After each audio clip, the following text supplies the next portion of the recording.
Ok, bueno, buenas tardes a todas y todos.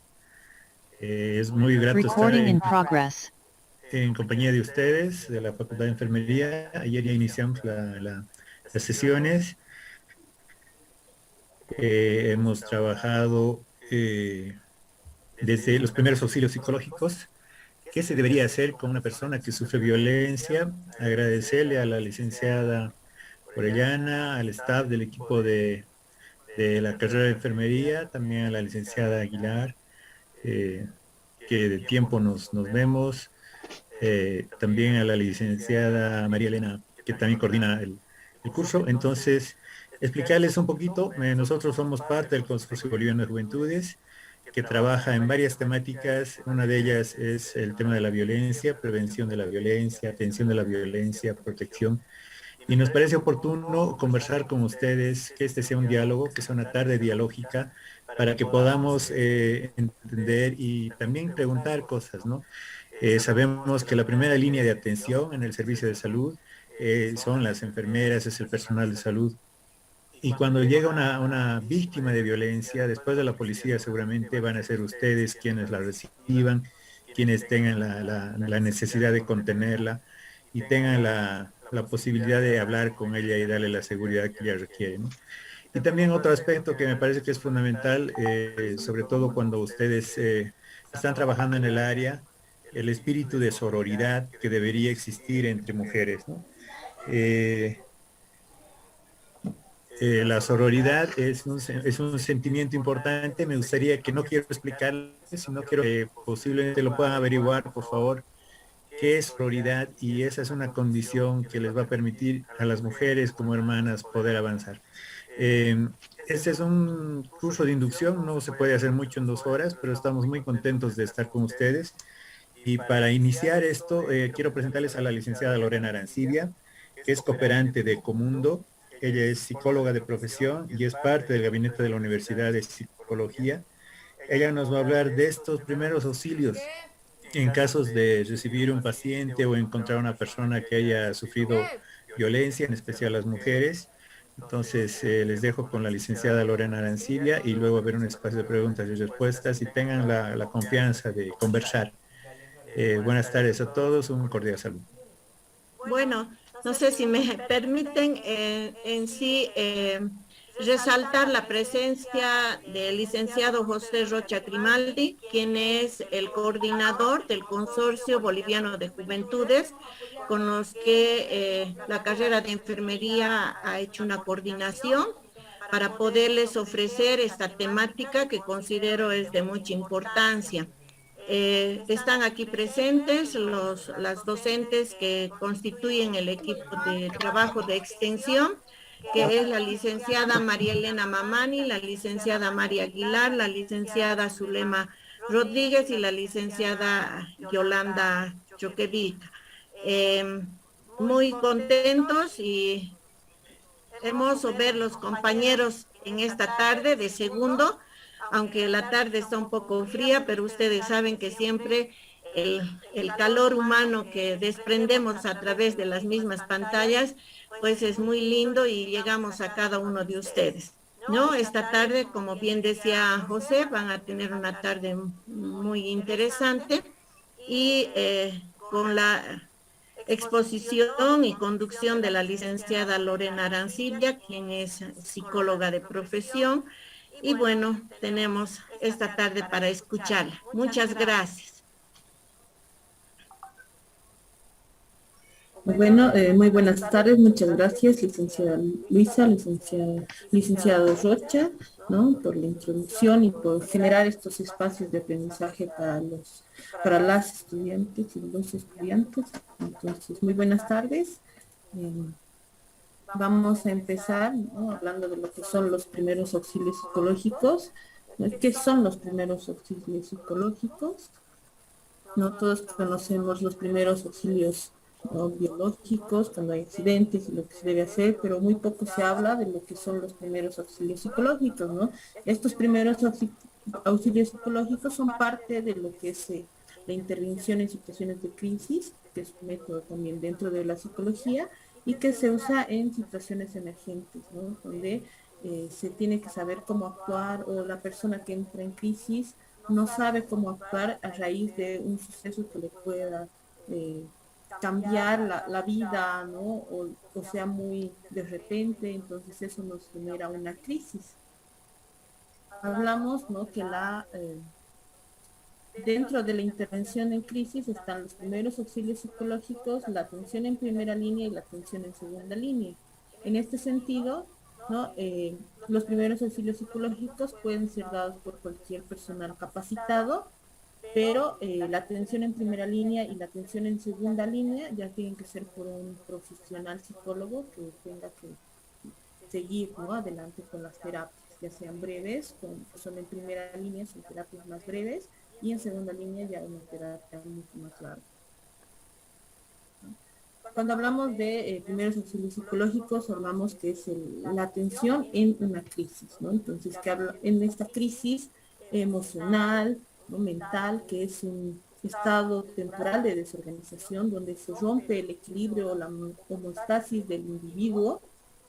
Entonces, por algún suceso, en este caso, un suceso de violencia que puede tener víctima, va a crear un desequilibrio emocional que va a generar que la persona entre en crisis, ¿no? Podemos entender que una persona puede entrar en crisis de una violencia hasta reprobar un año escolar, reprobar una materia, ¿no? Dependiendo a la personalidad de cada persona y su salud mental. Hay diversas situaciones que generan crisis y pueden darse en cualquier lugar, ¿no? Dentro de los hospitales, en los consultorios, cuando se recibe alguna mala noticia, algún mal diagnóstico, ¿no? Cuando se sufre violencia, o cuando muere algún familiar también, ¿no? Entonces es importante poder acudir a las personas que necesitan cuando están en una situación de crisis. ¿Cuáles son los objetivos de los primeros auxilios psicológicos, que se abrevian PAP? Son brindar un alivio emocional inmediato, facilitar la adaptación y prevenir el desarrollo de la psicopatología, ¿no? Esto quiere decir que si nosotros damos ese apoyo emocional a la persona en esa situación de crisis, esa reacción inmediata, se puede facilitar a que la persona pueda, ¿no? Adaptarse al cambio que va a haber en su vida a reacción de una crisis, ¿no? Porque esta crisis va a generar un cambio en su vida, y nosotros al brindar los primeros auxilios psicológicos vamos a colaborar para que la persona pueda tomar los cambios necesarios para seguir, ¿no? Con su vida a raíz de la crisis. ¿Quiénes pueden, quiénes necesitan primeros auxilios? Todas las personas que estén pasando por una situación de crisis, ¿no? ¿Quiénes pueden brindar los primeros auxilios psicológicos? Todas las personas que estén capacitadas, enfermeras, médicos, trabajadores sociales, psicólogos, obviamente, ¿no? Cualquier personal que esté capacitado en dar primeros auxilios psicológicos. Se brinda estos primeros auxilios psicológicos lo más pronto posible, no es como los primeros auxilios biológicos, ¿no? Pero estamos hablando más de la salud mental del individuo, ¿no? Para este procedimiento estamos teniendo tres partes o fases. Dentro de la primera fase, que es el observar, perdón, se debe explorar la situación en que está el individuo o la víctima, ¿no? En todo caso, también observar que sea seguro para nosotros. Si van en una ambulancia y tienen que hacer el rescate de una víctima de violencia y está ahí el agresor, no fijarse que el ambiente sea seguro para que ustedes se puedan acercar a la víctima, fijarse si la víctima de violencia está en el mismo ambiente que el agresor, no va a querer hablar, no va a querer decir nada, tal vez llevarlo a otro ambiente o sacar al agresor de ahí. Entonces es importante observar el ambiente en el que se da la situación, qué riesgos hay, ¿no? Inmediatos, tal vez para la persona víctima de violencia, ¿no? Si va a poder estar ahí o no, si va a estar en un lugar, en un ambiente donde va a poder hablar también sobre la situación. Que hay que ver esto, la seguridad, ¿no? Los riesgos emergentes, el requerimiento de atención inmediata, ¿no? Si la persona necesita atención médica urgente, si puede hablar, si no, ¿no? Y si necesita algo más, atención especializada también en el punto médico o en el punto de la salud mental, eso se va observando mientras también se va hablando con la persona. El escuchar, ¿no? Este escuchar tiene que ser una escucha activa, es el prestar atención a la persona con la que se va a hablar, con la que se va a interactuar, ¿no? Mucho tiene que ver también nuestra postura corporal, ¿no? Siempre mostrar la facilidad de escuchar atentamente, mirarla, estar cerca, te puede o no tocar, eso depende de que la persona quiera. Hay personas que van a querer el contacto físico, en casos de violencia puede que tal vez no, ¿no? En los casos en general, muchas veces sí y otras veces y menos veces no, ¿no? Pero en casos de violencia puede ser todo lo contrario, ¿no? Que van a tal vez intentar evitar el contacto físico o solamente van a querer a alguien parado a su lado, ¿no? Entonces, este escuchar es también el ver si quiere hablar, no presionar para hablar, ¿no? Preguntar, presentarse, ¿no? Siempre decir, yo soy Lorena Artibia, soy enfermera, soy psicóloga, ¿no? Estoy aquí para apoyarte, para escucharte, ¿no? Puedes decirme lo que quieras decirme, si quieres llamar a alguien. Entonces, no hay que presionar, no hay que prejuzgar, entonces hay que tener todo estas ganas de escuchar, ¿no? Atentamente, sin distracciones, sin estar viendo la hora, sin estar viendo qué está pasando alrededor, ¿no? Demostrar realmente toda nuestra atención a la otra persona, ¿no? Mostrar empatía, mostrar la preocupación por lo que está pasando, no minimizar lo que está pasando la otra persona, dar respuestas a lo que va preguntando, si va preguntando si están acompañando un procedimiento médico, una revisión a una persona víctima de violencia, ¿no? Explicarle lo que el médico va a usar palabras muy técnicas, ¿no? Y ella va a preguntar, ¿pero qué me están haciendo? Entonces eso también es explicarle con palabras que puede entender el qué va a pasar también, el tener información necesaria de qué puede hacer después, ¿no? Si quiere hacer una denuncia, si no, si hay que acompañarla, ¿no? A veces en estas situaciones tal vez la persona solamente quiere a alguien que le acompañe y no quiere hablar, ¿no? Ese acompañamiento de estar presente también es estar ahí y para poder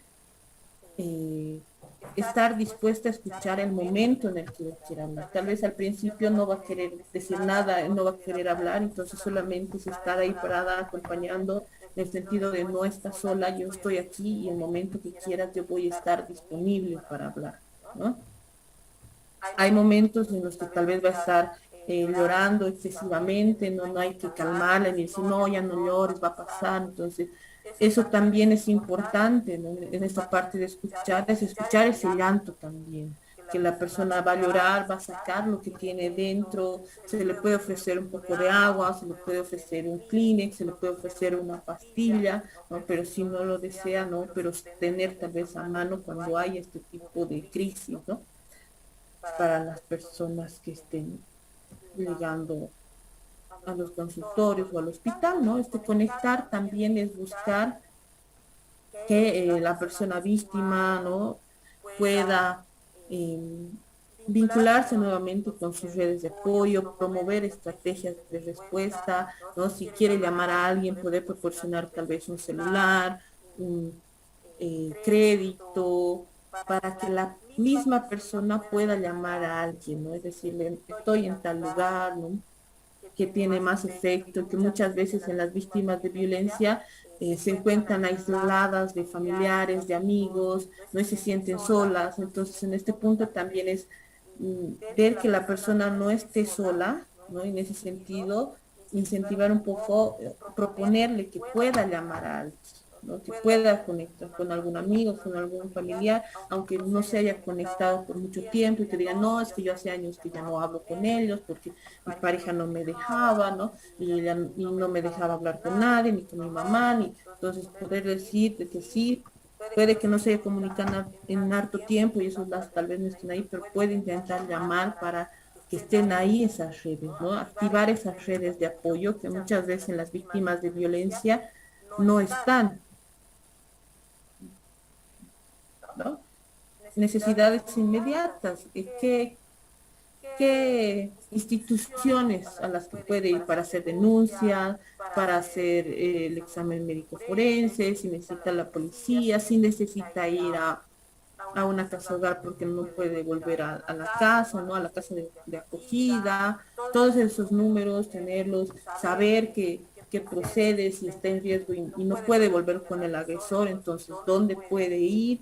¿Qué acciones tiene que tomar? ¿No? Mantener esa información actualizada y poder brindar esa información, ¿no? Real a la persona, no decir, sí, te lo voy a averiguar, no sé qué podrás hacer, entonces ahí ya la persona se va desanimando también y sigue en esa crisis. Entonces, ofrecer un abanico de posibilidades también ayuda a la víctima a pensar qué puede hacer, qué paso sigue después de esta crisis, ¿no? Entonces, en esta crisis es también hablar honestamente, ¿no?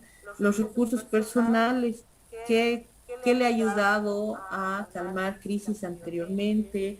¿Qué le ha ayudado a superar dificultades? Si ya ha pasado alguna dificultad parecida, si cuando tiene algún problema, ¿qué es lo que hace para salir de ese problema? ¿No? Muchas veces recursos de problemas anteriores nos ayudan a cómo podemos resolver problemas actuales, ¿no?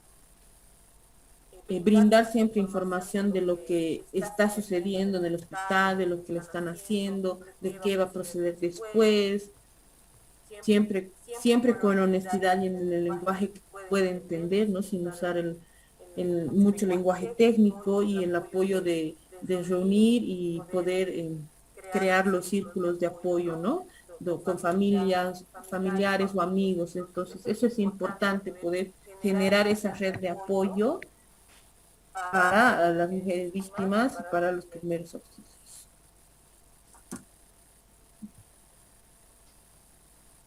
¿Qué se debe hacer y qué no hacer cuando aplicamos primeros auxilios psicológicos, ¿no?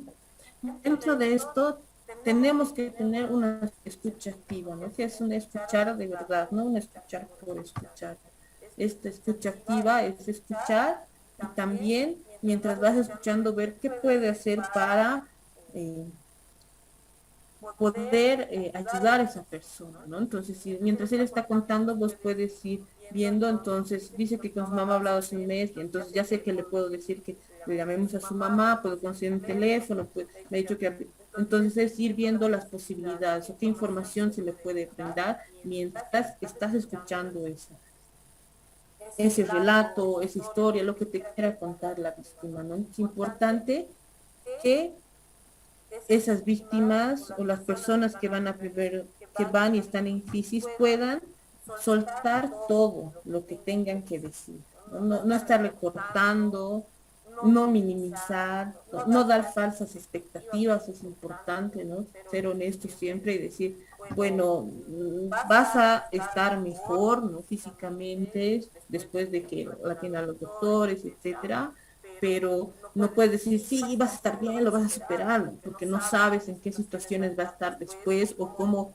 va a reaccionar emocionalmente después o físicamente después la persona. Entonces no hay que dar falsas esperanzas y no hay que minimizar, ¿no? Así sea violencia de solo un sopapo por el cual llega a denunciar o llega a emergencias, no puedes decir, ah, pero solo ha sido un sopapo, no pasa nada. No, todo tipo de violencia física, psicológica, todas las violencias estimuladas en la ley 348 son importantes y todas esas tienen que ser tomadas con la misma importancia, ¿no?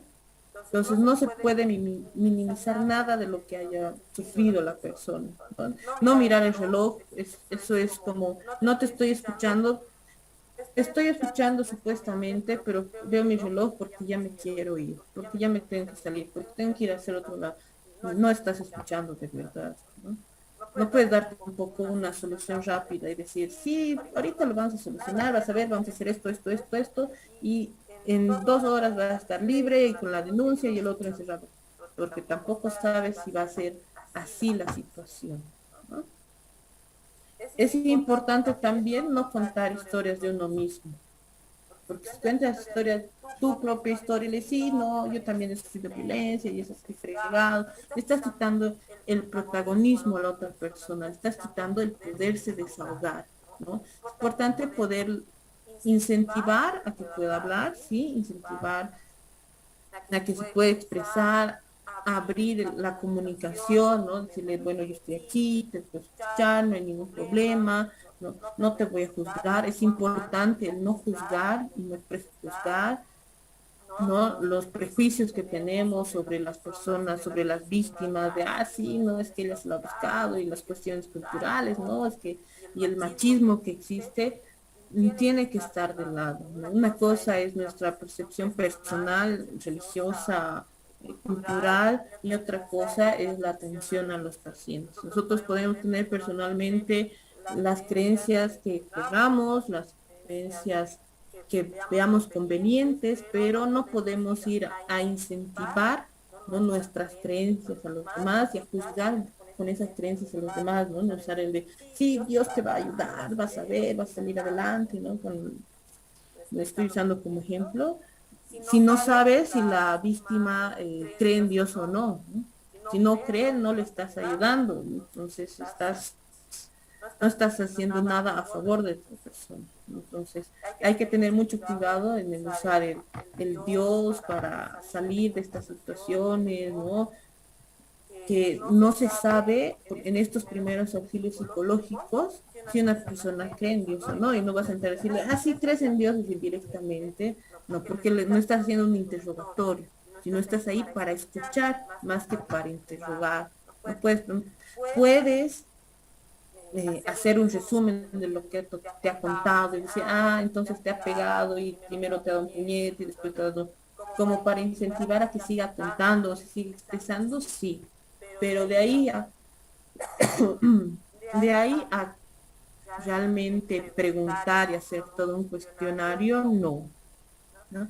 Esto de no pedir que se calme o que deje de llorar es importante. Las personas necesitan desahogarse en ese momento de crisis, pero sí se le puede ofrecer agua en un momento, un dulce, o siempre tener pañuelos, Kleenex, ¿no? Que es importante. Y esto del no tocar, al menos que la otra persona lo permita, ¿no? Siempre preguntar si voy a tocar a alguien, ¿te puedo tocar? ¿Quieres que te abrace? ¿Quieres que te dé la mano mientras te están curando? ¿No? No puede darse en algunos casos que la persona no va a querer hablar, puedes ofrecer agarrarle la mano mientras le hacen el procedimiento, mientras le están curando, ¿no? Que va a tener también un efecto de compañía a la otra persona, ¿no? Siempre tener ese cuidado con el de el tocar o no tocar, ¿no? Dentro de lo que se debe hacer, el hablar honestamente, tener términos que puedan comprender, facilitar el contacto con la red de apoyo, mostrarte tranquilo. Si vos ves una persona en un estado de crisis y tú más entras en crisis porque ves que es un caso fuerte y te pones a llorar junto a la persona que está llorando, no estás ayudando. Entonces, estás ahí como trancando el proceso. Entonces, hay que mostrar tranquilidad, no frialdad, de decir, ah, sí, vos un número más, un paciente más, no. Pero sí la tranquilidad suficiente como para que la persona pueda sentirse cómoda o segura de poder hablar contigo, ¿no? Indagar sobre el riesgo, ¿no? Y soluciones inmediatas, si puede llegar a su casa o no, ¿no? Si no tiene dónde llegar, ofrecer la opción de la casa de acogida, ¿no? Para que pueda pasar la noche, si es que no puede, si no cuenta algún otro lugar donde puede estar y el agresor está en el domicilio y todavía no quiere hacer la denuncia. Entonces, siempre hay que tener esos números de casas de acogida, SLIM y los centros que apoyan a mujeres para este tipo de situaciones, ¿no? Para ofrecer la información en el momento que sea requerido, que la persona empiece con la duda de ¿y qué puedo hacer? ¿Y ahora dónde me voy? ¿No? Entonces, no, pero podemos llamar a algún familiar, no, no tengo nadie, entonces podemos ir a la casa de acogida, ya puede ser, entonces ahí vas dando opciones a la persona, no le tienes que decir, sí, haz esto, puedes darle opciones, sí, pero es más que todo, esto es el escuchar, el contener, ¿no? Y el dejar que la otra persona se exprese. Ahora, es muy importante esto del autocuidado, ¿no? Como personal de salud que tiene casos frecuentes de violencia y de todo, de las enfermedades terminales, ¿no? Y que están escuchando, están en contacto con los pacientes. El autocuidado personal, ustedes, su salud mental es importante para que también puedan ofrecer un mejor servicio, ¿no? Y poder siempre estar por lo menos estables en el horario de trabajo, ¿no? Dentro de este autocuidado, para los primeros auxilios psicológicos, generalmente lo que se recomienda son grupos de apoyo interno, ¿no? Que es como enfermeras puedan reunirse, puedan charlar en ese grupo interno de los casos que han tenido, casos que les hayan llegado, que les hayan movido internamente, ¿no? Que les hayan hecho recuerdo a historias suyas, de su familia, de amistades, ¿no? Que llegan esos casos y te pones a pensar, ¿no? Ay, pero mi mamá era así, pero mi amiga, pero mi tía, pero mi hija, ¿no? Entonces, esos grupos de apoyo son para poder sacar esos casos y decir, no, yo he tenido este caso de una señora que ha llegado con 5 puñaladas y casi lloro, pero al final me ha aguantado, entonces quería contarle a alguien porque me he sentido muy mal y para eso es el grupo de apoyo interno, ¿no? Y para que las otras personas puedan también desahogar en ese grupo de apoyo, lo que nos lleva el que no lleven los casos del trabajo a su casa o a los amigos, ¿no? Que es muy importante que el caso del trabajo se quede en el trabajo. No ir a decir a tu casa, así he visto este caso de esta chica que la han apuñalado y ahora vos vas a tener cuidado y nos están contaminando, ¿no? Si tú te quedas con el caso mucho tiempo y lo estás pensando y lo estás pensando, ¿no? Y lo tienes en la cabeza, te vas contaminando de ese caso.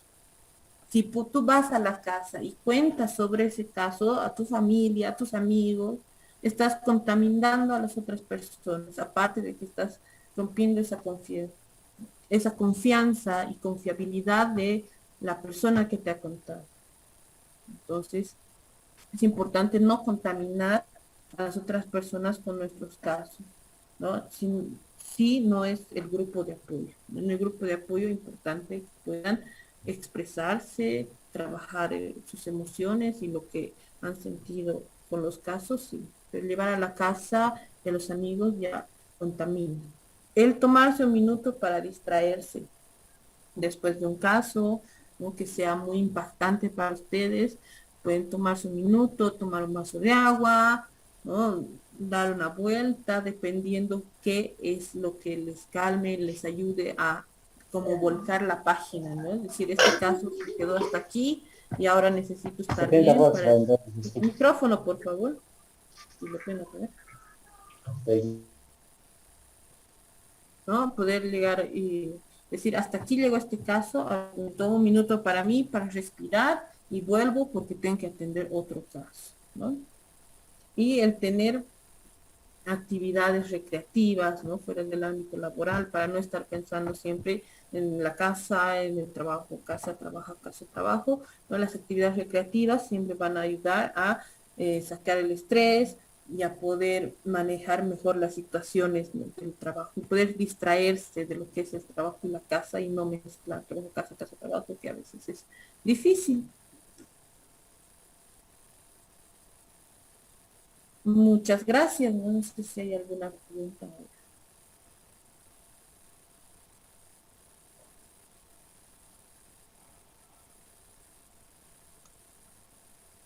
Muchas gracias, licenciada Arancibia.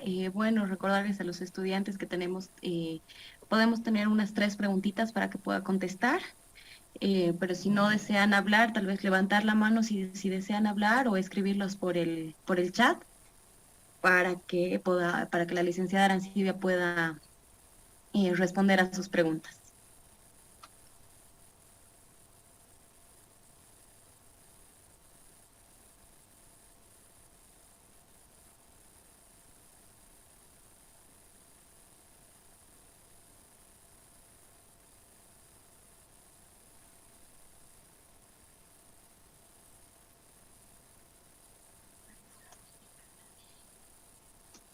Bueno, no sé, tanto silencio de los estudiantes, pero eh, tal vez si quisieran hacer alguna consulta, pueden hacerlo por el chat para que puedan leer o realmente no tienen ninguna consulta para que puedan ver y continuar el seminario.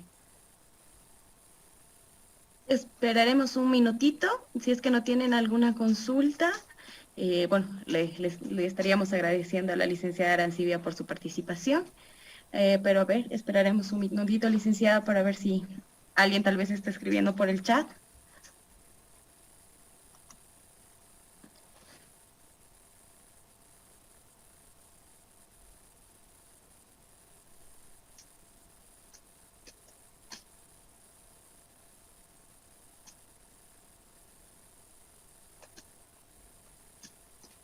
Buenas tardes, licenciada.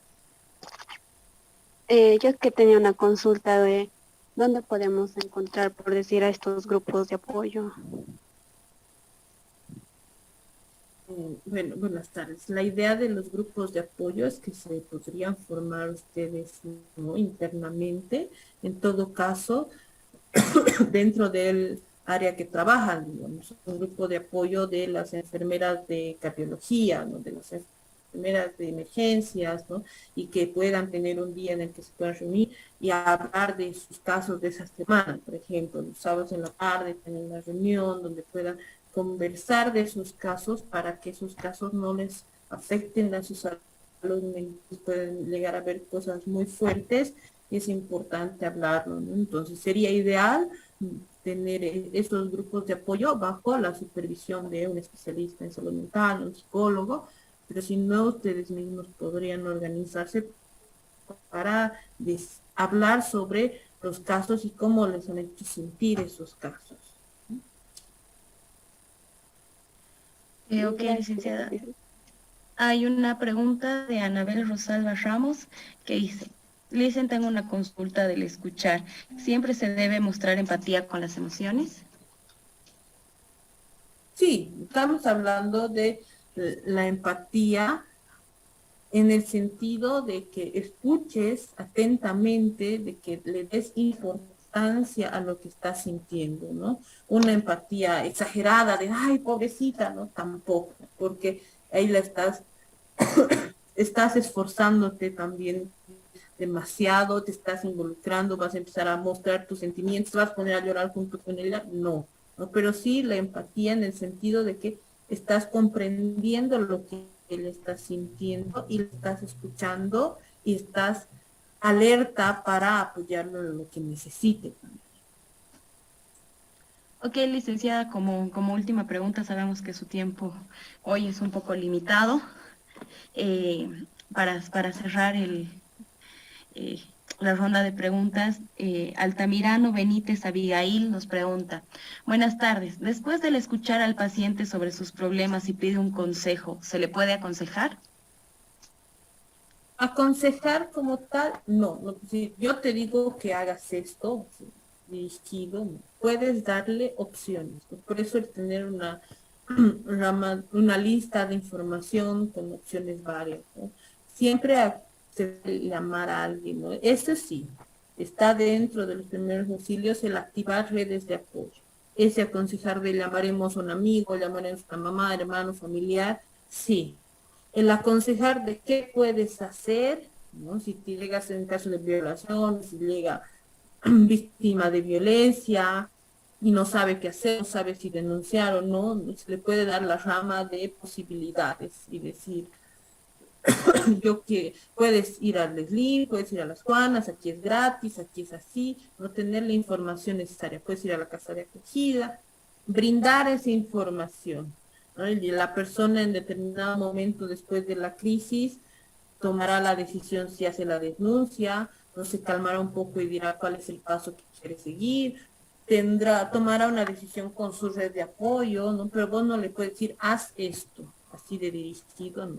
Tienes que darle como las ramas de opciones para que la pueda escoger. Ok, licenciada, A nombre del Consorcio Boliviano de Juventudes y la Facultad de Enfermería, queremos darle las gracias por su gran aporte a este pequeño módulo. Sabemos que este pequeño tiempo no es suficiente para dar todo lo que uno quisiera, pero por lo menos estos tips que nos ha podido dar han sido, me imagino que han sido muy importantes para nuestras estudiantes. Así que nada, muchísimas gracias y bueno, nos estaremos viendo prontito.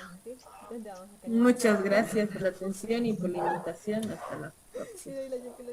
Gracias. Antes de pasar con nuestra siguiente invitada, quisiera ponerles un videíto para que reflexionen sobre los casos de violencia. Por favor, me van a avisar cuando esté la pantalla lista, por favor. Claro, profe, combina todo. Y te imaginas que en la hora y ya nos cañamos. ¿Me avisa se ve la pantalla, por favor? Sí, sí, sí. Perfecto, Con la entonces les pongo el video. presentación anterior.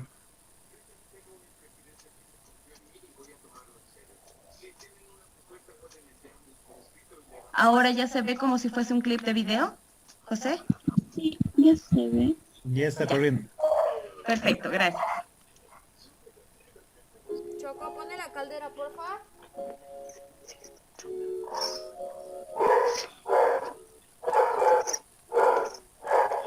Ay, con Julio todo muy bien. Él es lindo, es detallista. Se preocupa mucho por mí. De hecho, estoy aprendiendo muchísimo con él. ¡Deja el maldito celular! ¿Entiendes? ¡Deja el maldito celular! ¡Ya me tienes cansado! Ah, chicas, no les conté, nos vamos a ir de viaje.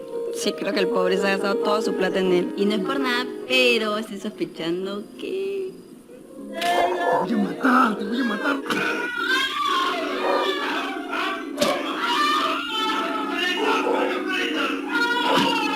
Chicas, miren, ahí José llega mi receta. Por favor, díganle lo mucho que lo amo, que las tengo aburridas de hablar tanto de él. ¡Mereces! ¡Eso es lo que te mereces! Chicas, ¿cómo están? Nosotros nos vamos a ver una de las películas que a Julio le gusta. Es media rara, pero pues me lo voy a acompañar, ¿sí? ¡Me tienes harto!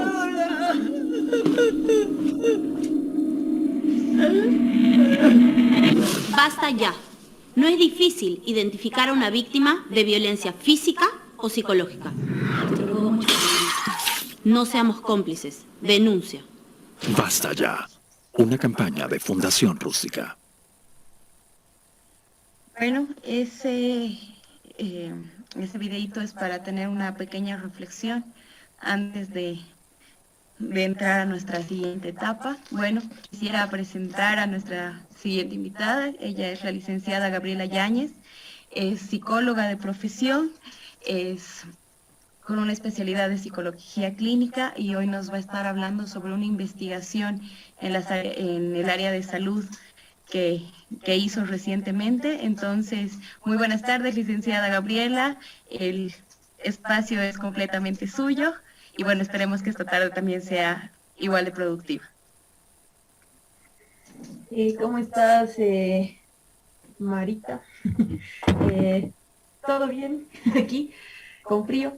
Y bueno, lista como para iniciar a hablarles acerca de esta investigación, que en realidad se hizo la investigación por el tema de salud sexual y reproductiva.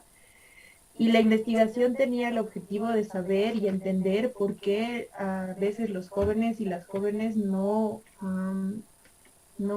van, digamos, a buscar la ayuda, digamos, en los centros de salud, ¿no? Los centros de salud públicos que existen. Entonces, para esto se han hecho de diferentes entrevistas con jóvenes, tanto varones como mujeres, sobre sus experiencias en estos servicios de salud. Y bueno, hablábamos, o sea, hemos visto que es importante hablarlo en este contexto en el que ustedes están ahorita trabajando, que es el tema de violencia de género, porque los datos que nos ha arrojado esta investigación nos pueden ayudar a tener un panorama también de por qué muchas mujeres no acuden a los centros de salud a buscar ayuda también, ¿no? Y por qué, o por qué cuando van, dicen que se han hecho de todo menos que han sufrido una agresión de parte de sus parejas, ¿no? Entonces, lo que nos ha arrojado esta investigación, la primera cosa que me parece interesante y muy similar a la experiencia que tienen las mujeres que sufren violencia, es el tema del miedo a ser juzgados o ser juzgadas, ¿no? Lamentablemente, de acuerdo a algunas creencias o creencias o cosas que hemos aprendido, tenemos una idea un poco sesgada, vamos a decir, acerca del maltrato y de la víctima de violencia, ¿no? Entonces, a veces tomamos una posición con las víctimas, tal vez ya lo ha hablado la licen Lorena Arancibia, pero si estoy repitiendo algo me dicen así, ya no de vueltas en lo mismo porque ya hemos hablado. Por ejemplo, puede pasar que al ver esta situación, nosotras nos sintamos impotentes o nos dé rabia, digamos, ver a la mujer en esta situación y a veces tendemos a juzgarla, ¿no? Hay maneras de juzgar que son muy de frente y hay maneras que pueden ser o hacer sentir a la persona juzgada sin que sea nuestra intención, ¿no? De frente sería, digamos, que le digan cosas como, ¿qué has hecho? ¿Le has hecho renegar? ¿Qué ha pasado? O, digamos, comentar cosas como, ay, es que le ha engañado, dice que le ha metido los cuernos y por eso el tipo la ha golpeado. Entonces es como hacerle sentir culpable, ¿no? De hacerle como responsable de lo que le está pasando. Pero otra cosa que tendemos a hacer, lamentablemente, es decirles cosas como, ¿por qué no te sales? ¿O por qué no te vas? ¿O por qué no te defiendes? ¿Por qué te dejas? ¿Por qué te haces tratar así? Entonces, esa es una forma también de juzgarlas, ¿no?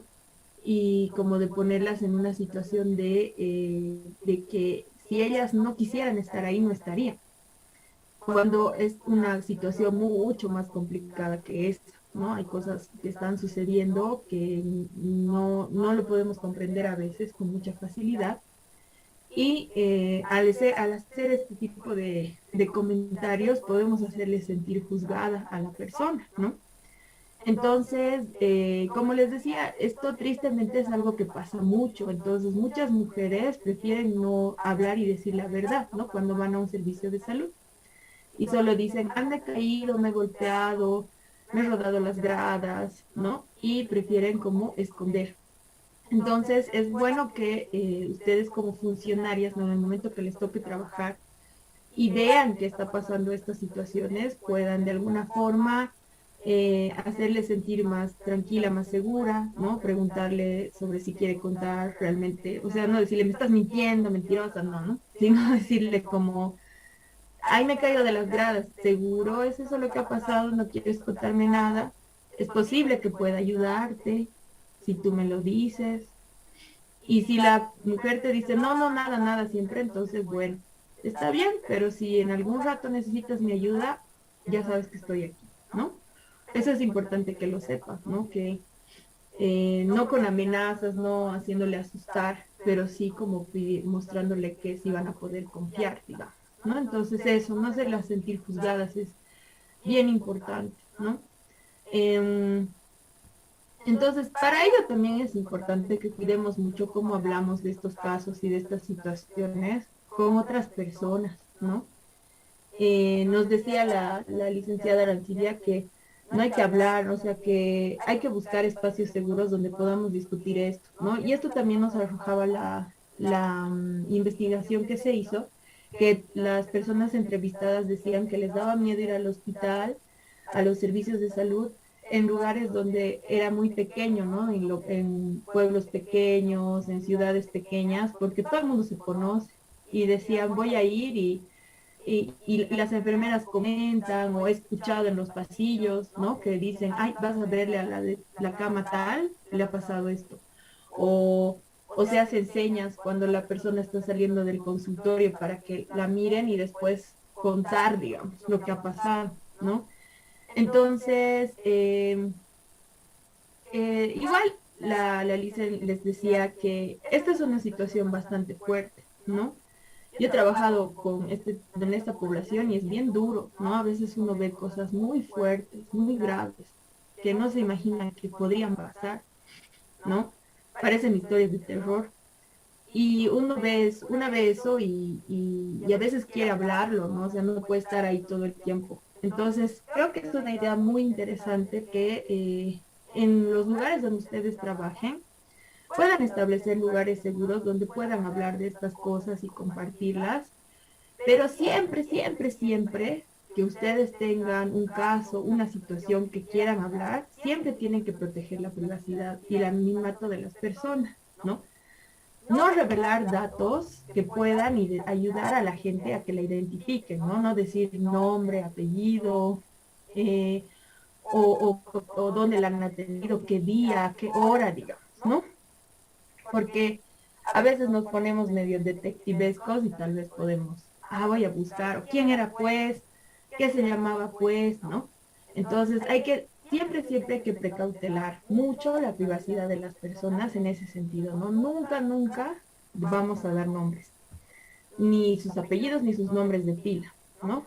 Porque no sabemos si le pueden conocer o no, ¿no? Y bueno, ya sabemos que en ciudades pequeñas o en localidades pequeñas es muy probable que las personas se conozcan entre sí. Entonces hay que tener mucho cuidado con eso. Y eso nos decía a los jóvenes, ¿no? Nos da miedo que hablen de nosotros. Entonces, eso también, ¿no? Y no hacer preguntas invasivas, preguntas que no nos corresponden, ¿no? Em, Como ustedes están en el área de salud, no tenemos un título, vamos a decir, o una formación en salud mental, no es bueno que nosotras presionemos a las mujeres a que nos cuenten lo que les ha pasado, ¿no? Ellas tienen que ir a contar mejor si es con un profesional en salud mental.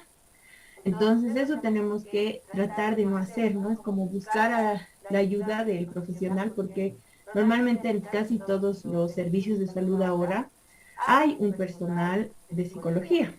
Entonces, es bueno que si vemos nosotros, nos llama la atención una situación así, ¿no? Vemos una paciente que parece que está con golpes, parece que ha venido así, nosotros podamos ir ese rato a ese personal y de avisar, ¿no? Y decir, esto está pasando, yo he visto, me he dado cuenta de eso. Entonces, ir y acompañar al personal o llamar al personal inmediatamente, ¿no? Entonces, eso es importante, que no tratemos como de inmiscuirnos mucho y que nos cuente cosas cuando hay profesionales de salud mental que están disponibles y están más capacitados y capacitadas para esta situación, ¿no? Para poder hablar con estas personas y saber realmente lo que estas personas necesitan, ¿sí? Ahora, una cosa que se ha repetido muchísimo, y en eso sí tenemos que trabajar mucho en eso, como profesionales de la salud, y en especial si les toca trabajar en este ámbito, eh, muchos se quejaban en esta investigación nuestros entrevistados y nuestras entrevistadas de la falta de calidez del personal de enfermería, ¿no? Nos decían mucho eso que ni te miran, ¿no? No te dicen eso, ni siquiera te miran, no te saludan, te ponen las cosas, te pinchan, ni te hablan, o sea, desde la vuelta te pinchan, digamos, o te curan y nada más, ¿no? Entonces, creo que es importante que no perdamos esa capacidad de ser cálidos con las personas, ¿no? Eso es algo bien repetitivo en todas las entrevistas que se han hecho, ¿no? La mayoría de las jóvenes y los jóvenes no quieren regresar al servicio por eso, porque han recibido un maltrato, ¿no? Y a veces como estamos en el área de la enfermería, ustedes están en el área de la enfermería, a veces van a ser la primera cara con la que la persona se va a topar. Ustedes son a veces el primer contacto que tiene la víctima, ¿no? La paciente. Entonces ustedes pueden recibirle de una manera más amena, ¿no? Un consejo es, por ejemplo, que le pregunten su nombre y le hablen de su nombre, ¿no? No espero tampoco que se acuerden de los nombres de todas las personas que vean, pero por lo menos hacer el esfuerzo de que en ese momento acordarme del nombre de la persona que con la que estoy trabajando, ¿no? Y eso les va a ayudar en muchas cosas, ¿no? En todo, o sea, si van a trabajar ya sea en emergencias o van a trabajar constantemente atendiendo pacientes en sala, que sepan los nombres, que se entren y le digan, le saluden de su nombre, ¿no? Así, hola Jessica, hola Mayeli, hola Aide. Es bonito que te digan de tu nombre, ¿no ves? Te sientes mejor. Y las investigaciones muestran que las personas cuando escuchan varias veces su nombre se sienten más seguras, confían más en la persona con la que están y es más fácil incluso hasta que te compren cosas. Consejo para las que tienen negocio aparte. Entonces, eso pueden ir trabajando, por ejemplo, ¿no? Después, un consejo que ya les dio la licenciada Lore era que pueden hacer contacto físico, pero siempre pidiendo permiso, ¿no? Quieres que te agarre la mano, quieres que te toque, te puedo tocar el hombro, digamos, ¿no? Si se pusiera a llorar o algo, alcanzarle la mano. Otra cosa que a veces nos olvidamos mucho y que es un acto buena onda, digamos, es como pasarle un Kleenex, ¿no? Si se pone a llorar, preguntarle si quiere un vaso de agua, ¿no? Esas cosas. Algo que tenemos que recordar es que estas personas están viniendo a nosotras y es posible que estén pasando por el peor día de su vida, ¿no? Y queremos hacerlas sentir lo más seguras y tranquilas posibles. Así que no vamos a ejercer violencia nosotros también, ¿no? Y al ignorar a la persona, es como quitarle como si no fuera una persona, ¿no? Cuando ni le preguntamos su nombre, ni le miramos a la cara, cuando ni la saludamos. Entonces, nos olvidamos que esa persona existe, ¿no?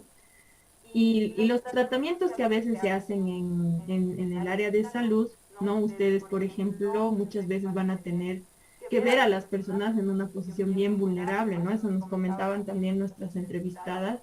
Nos decían, a veces entramos, digamos, a ginecología y nos piden que nos saquemos todo y están ahí y nos ven y no nos dicen nada, ni nos tapan, o están así como llaman a otras personas. Entonces es como que es importante precautelar eso, ¿no? Que la persona sienta que está segura y que se sienta cómoda en la situación, porque es un poco incómodo, pero hay que hacer lo mejor para que se sienta bien. Y eso, ¿no? Como ustedes van a entrar al cuerpo y van a trabajar en el cuerpo de las personas, también es bueno si pueden presentarse, ¿no? Como les decía, es bueno pedir el nombre de la persona y también pueden decirle, ¿no? Yo soy Gabriel, ¿no? Y voy a hacer esto, voy a limpiar la herida, eso también es importante. También en la investigación he encontrado algunos comentarios, ¿no? Cosas específicas que decían, no te explican lo que te van a hacer. Vienen y te hacen limpiar y no te explican. Entonces es bueno explicar, ¿no? Si vamos a hacer una curación, explicar, te voy a sacar la venda, voy a limpiar, luego te va a arder un poco, te va a doler un poco, ¿no? Si te duele mucho me avisas, cosas así, ¿no? A veces tenemos una idea medio errónea de que si minimizamos nosotros los síntomas, la paciente también lo va a hacer. Entonces, a veces dicen, pucha, me está doliendo y no, tranquila, no pasa nada, o olvídate, o distráete, y a veces realmente les está doliendo, ¿no? Entonces es bueno no minimizar estas situaciones, especialmente si vamos a trabajar con una mujer que ha sido agredida, ¿no? Entonces a veces incluso los nervios están asustadas por lo que ha pasado, pueden experimentar el dolor de una manera más intensa, ¿no? Así que mucho cuidado con eso, ¿no? De explicar, te voy a poner una inyección, voy a hacer esto, voy a hacer el otro, ¿no? Para que sepa más o menos lo que va a pasar. Eso es bueno también. Y eso tiene que ver con la calidez, ¿no? Un consejo que mi madre me daba y siempre he vivido mi vida así es como haz a otros lo que quieres que te hagan a ti, ¿no? Entonces, creo que es bueno imaginarse y pensar cómo me gustaría que me traten a mí en un momento así, ¿no? ¿Qué me gustaría que me digan? O acuérdense cuando les han internado y como de qué personal ustedes se acuerdan con cariño, ¿no? Y generalmente son ese personal, ¿no? Que nos trata bien, que nos habla de nuestro nombre o ese tipo de cosas, ¿no? No nos tenemos que olvidar de eso. Otra cosa es que, ahora, ¿por qué es tan importante también esto? Porque eso hemos visto en la investigación, que muchos jóvenes y muchas jóvenes no quieren ir a los servicios de salud porque les han dicho sus amigos o sus amigas que las han tratado mal. Entonces, el hecho de que ustedes marquen a una persona con la que están trabajando de una manera negativa, esa persona se va a ir de ese servicio y cuando le pregunten va a decir, no vayas ahí porque te tratan mal. ¿No? Y siempre pasa, o sea, eso era bien común en las entrevistas, ¿no? Cuando aquellos que les entrevistamos y decían que nunca habían ido a un servicio, les preguntábamos por qué. Les preguntaba por qué y me decían, porque mi amiga fue y le dijeron que le trataron mal. O en este lugar la gente dice que es feo, ¿no? Entonces, la gente a veces no va a ir de primera, ¿no? Y eso pasa mucho con las mujeres que sufren violencia, ¿no? Si yo sé que mi vecina ha sufrido violencia y ha ido a un hospital, ha ido a denunciar, voy y le pregunto, ¿no? Y le digo, ¿qué has hecho? Y puede que la experiencia de esa mujer defina muchas otras, ¿no? Y si ha tenido una mala experiencia, va a decirlo. Me ha pasado en este lugar, me han tratado re mal, entonces no va. Mejor no digas nada, mejor déjalo así, porque así me han tratado, esto me han hecho, ¿no? Y entonces hay que tener mucho cuidado con eso. Y hay que trabajar mucho en que las mujeres se vayan con una, no vamos a decir con una buena experiencia, porque teniendo en cuenta lo que les está pasando, no va a ser una buena experiencia, pero que al menos se hayan sentido lo más cómodas posibles, que se hayan sentido como seres humanas, ¿no? Donde no han perdido su calidad de persona, ¿no? Y que no se las ha visto como algo así por debajo, ¿no? Sino que se las ve como personas que merecen ser tratadas bien. Eso es bien importante, ¿no? Entonces sí, una recomendación que les dio Lorena, que es buenísima, es esto de los grupos de apoyo. Y también, si es que no existe la posibilidad de tener grupos de apoyo, también es bueno buscar terapia individual. Porque realmente, como les decía ya anteriormente, los casos de violencia son bien fuertes y bien duros. Y a veces los vemos y nos conmueve mucho, ¿no?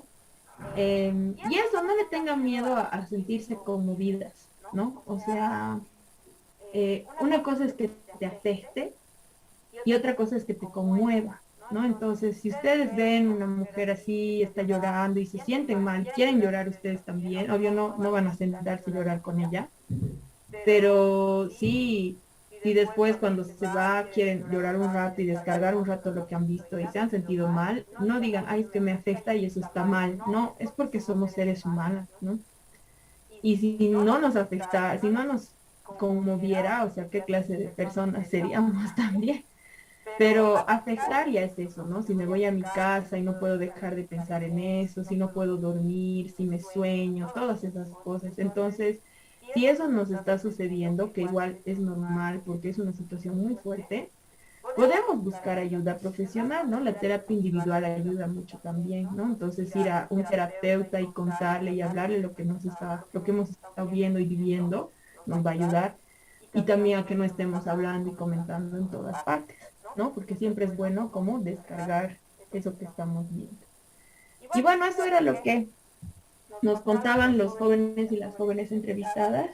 Y bueno, ahora, si tienen alguna consulta, alguna pregunta, aquí estoy para ustedes.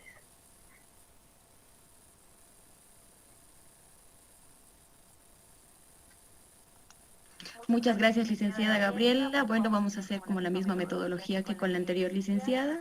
Si quieren, solamente prendan sus micrófonos y hagan la pregunta, o también podemos hacer las preguntas por el chat. No, esperaremos un minutito a ver si Gaby se animan a hacer algunas preguntitas que tienen las estudiantes.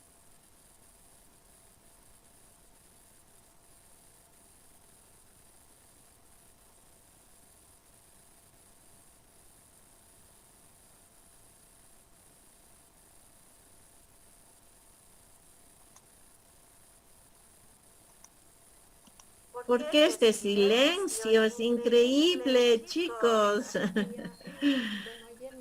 Creo que el frío les está afectando, Yo licenciada. pienso que sí.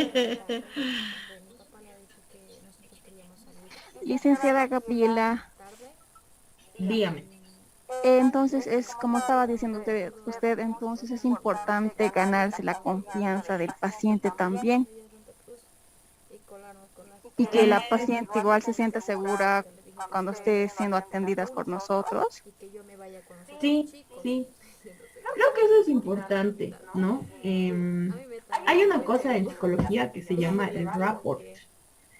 El rapport es como un encuadre que se hace para como hacerle sentir, digamos, a la persona que está en un lugar seguro, ¿no? Y tiene todas estas características el rapport, ¿no? Primero, que sepa quién eres.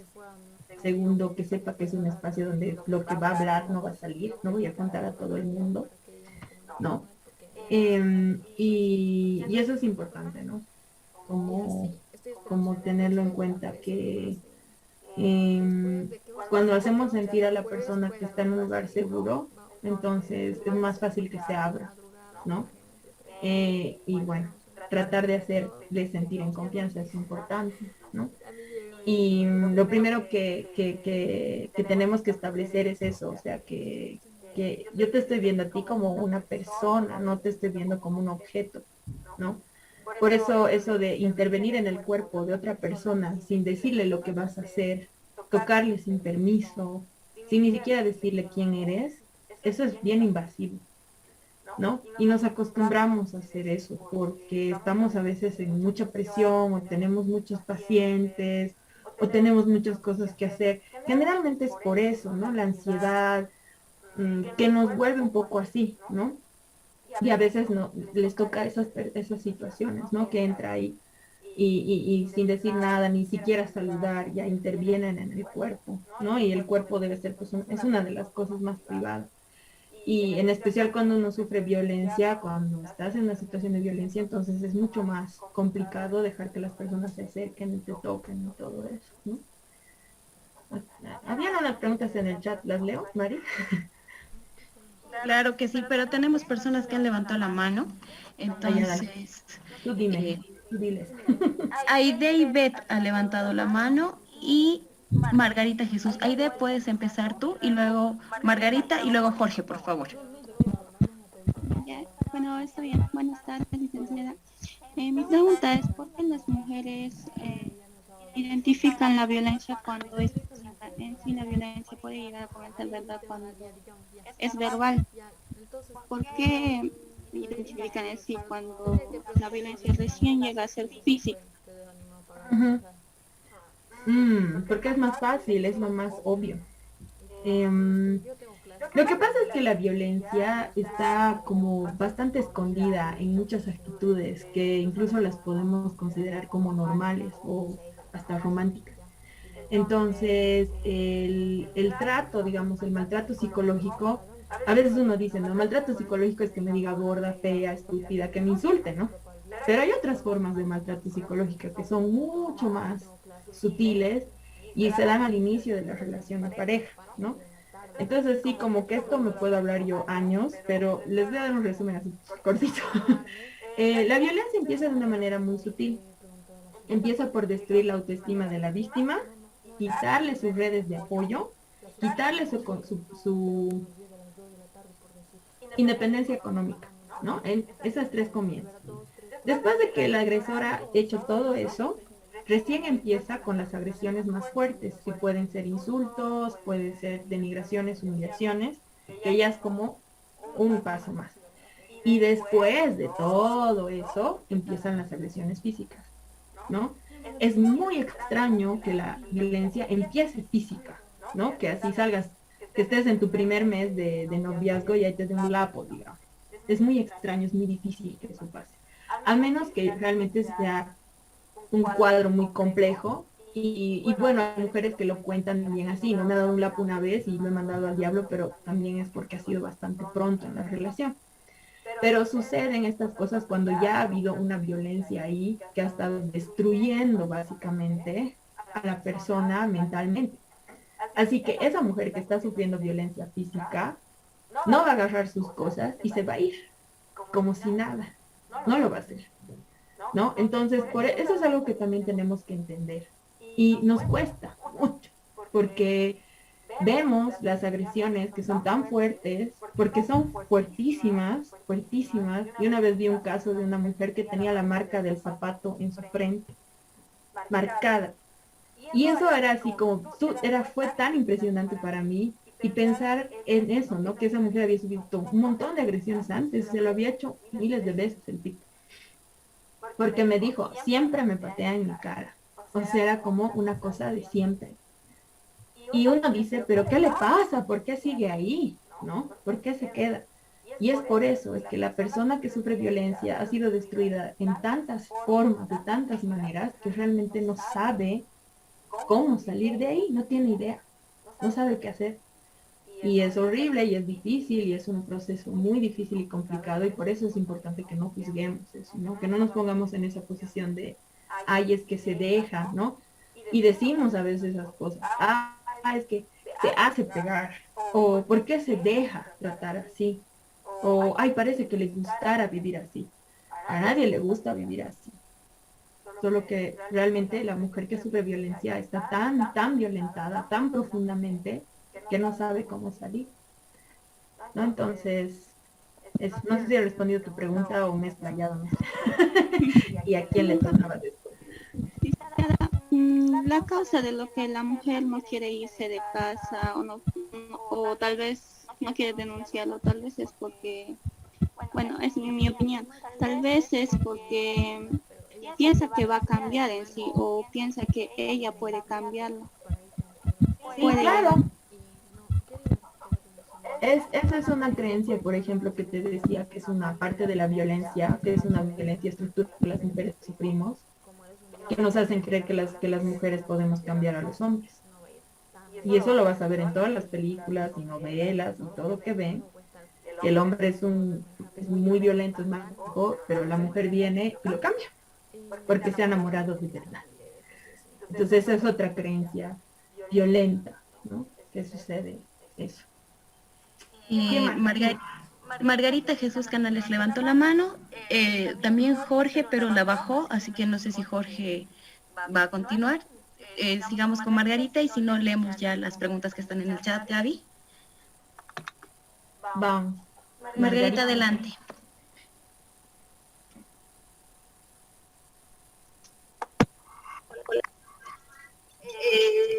Muy buenas noches, licenciada. Mi pregunta era la siguiente. Bueno, las personas maltratadas se aferran, digamos, a estar en un círculo, digamos, de dependencia económica y tal vez por eso no dejan a sus parejas. Pero yo pienso de que eso es malo porque ¿qué prefiero más? ¿Depender económicamente de una persona o ver las consecuencias posteriores del maltrato que es el feminicidio? En este caso, si hubiera un feminicidio, ¿qué sería de mis hijos? Se quedarían en la orfandad. Y sin embargo, si yo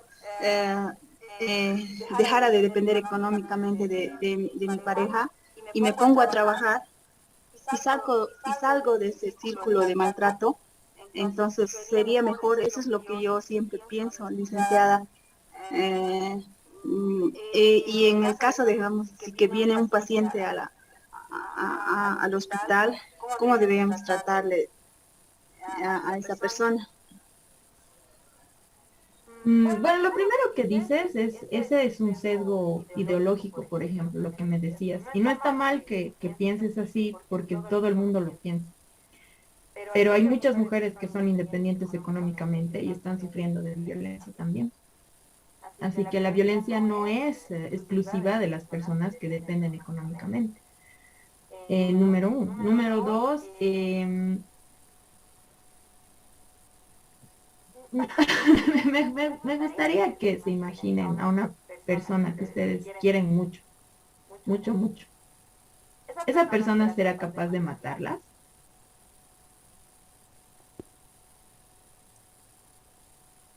Varias dicen no. ¿no? Veo así las caritas y dicen no. Bueno, lo mismo piensa la mujer que sufre feminicidio.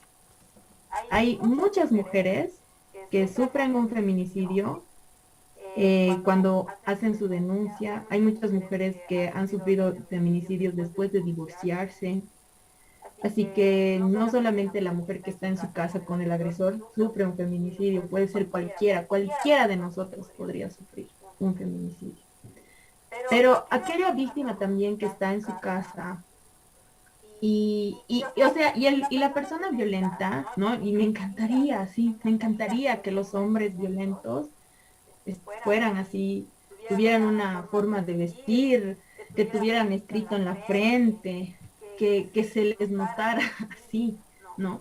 Pero no se nota. Entonces, son personas que no son violentas todo el tiempo, ¿no?